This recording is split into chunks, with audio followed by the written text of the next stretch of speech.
എനിക്കൊരുക്കുന്ന ഭവനമൊന്നുണ്ട്. മരണത്തെ ജയിച്ചവൻ ഉയരത്തിലുണ്ട്. അവിടെ എനിക്കൊരുക്കുന്ന ഭവനമൊന്നുണ്ട്. ആ വീട്ടിലെന്നെ ചേർത്തിടുവാൻ മണവാളൻ വന്നിടുമേ. ആ വീട്ടിലെന്നെ ചേർത്തിടുവാൻ മണവാളൻ വന്നിടുമേ. ദൈവവചന ചിന്തകൾ കേൾക്കുന്ന എല്ലാ മാന്യ ശ്രോതാക്കൾക്കും ക്രിസ്തീയ വന്ദനം. ഇയ്യോബിൻ്റെ പുസ്തകം 31 അധ്യായം 29 വാക്യത്തിൽ നമ്മോട് ചോദിക്കുന്ന ഒരു ചോദ്യം കാണുവാൻ കഴിയുന്നുണ്ട്. നമ്മുടെ വൈരിയുടെ നാശത്തിൽ നമ്മുടെ മനോഭാവം എന്താണ് എന്നുള്ള ചോദ്യമാണ്. യഥാർത്ഥത്തിൽ ആരാണ് നമ്മുടെ എതിരാളി?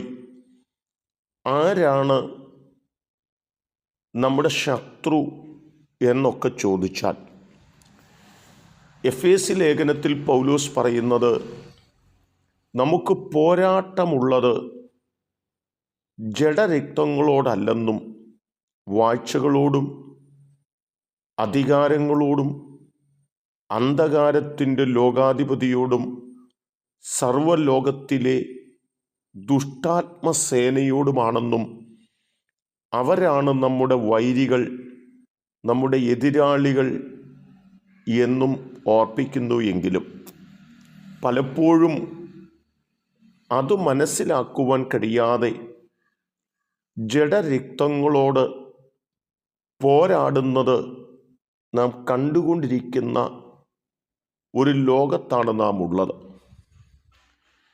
എന്നാൽ നമുക്കിഷ്ടമില്ലാത്തവർ നമ്മെ ഉപദ്രവിക്കുന്നു, നമുക്ക് ദോഷം ചിന്തിക്കുന്നു എന്ന് ചിന്തിക്കുന്ന ആളുകളുടെയൊക്കെ ജീവിതത്തിൽ ഏതെങ്കിലുമൊക്കെ ഉള്ള നിലകളിൽ കഷ്ടതകളോ വേദനകളോ ദുഃഖങ്ങളോ പ്രയാസങ്ങളൊക്കെ കടന്നു വരുമ്പോൾ നാം എന്താണ് ചിന്തിക്കാറുള്ളത്, നാം എന്താണ് പറയാറുള്ളത് എന്ന് ചോദിച്ചാൽ, സർവ്വസാധാരണയായി നാം കേൾക്കുന്നത്, നമുക്കിഷ്ടമില്ലാത്തവർ, നമ്മുടെ വൈരികൾ അവരുടെ ജീവിതത്തിലെ ഏതെങ്കിലും പ്രശ്നങ്ങളിലൂടെ കടന്നു പോകുമ്പോൾ എന്നോട് ചെയ്തതിൻ്റേതാണ് എന്നൊക്കെ പറഞ്ഞ് വീണ്ടും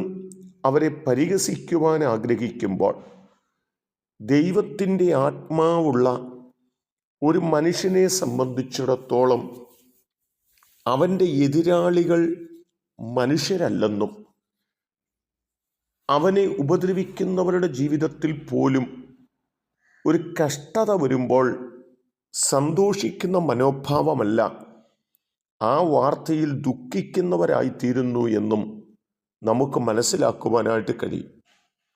ശൗലിൻ്റെ കുടുംബത്തിന് നേരിട്ട പ്രയാസത്തിൻ്റെ മുമ്പിൽ ദാവീദ് ദുഃഖിക്കുകയാണ് ചെയ്തിട്ടുള്ളത്. അബ്ശാലോമിൻ്റെ നാശത്തിൻ്റെ മുമ്പിൽ ദാവീദ് വല്ലാണ്ട് വ്യസനിക്കുന്നത് ശമൂവേലിന് എഴുതിയ 2 പുസ്തകം 18 അധ്യായം 33 വാക്യത്തിലും രേഖപ്പെടുത്തപ്പെടുന്നുണ്ട്.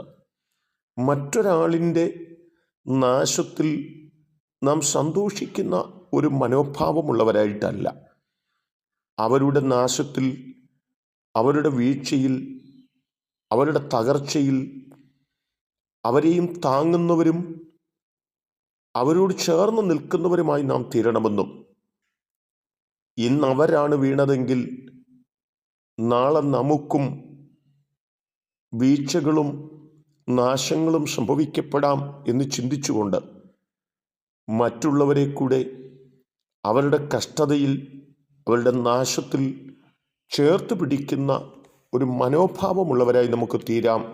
അതിന് എൻ്റെ കേൾവിക്കാരായി നിങ്ങൾക്ക് ദൈവം കൃപ നൽകട്ടെ. കരുണയുള്ള ദൈവമേ, മറ്റുള്ളവരുടെ നാശത്തിൽ സന്തോഷിക്കുന്നവരായിട്ടല്ല, മറ്റുള്ളവരുടെ വീഴ്ചയിലും താഴ്ചയിലും അവരുടെ നിലനിൽപ്പിന് വേണ്ടി അവർക്ക് വേണ്ടി പ്രയത്നിക്കുന്നവരും അവരോടൊപ്പം ദുഃഖിക്കുന്നവരുമായി തീരുവാൻ ഞങ്ങളെ സഹായിക്കണം. യേശു കർത്താവിൻ നാമത്തിൽ തന്നെ ആമേൻ.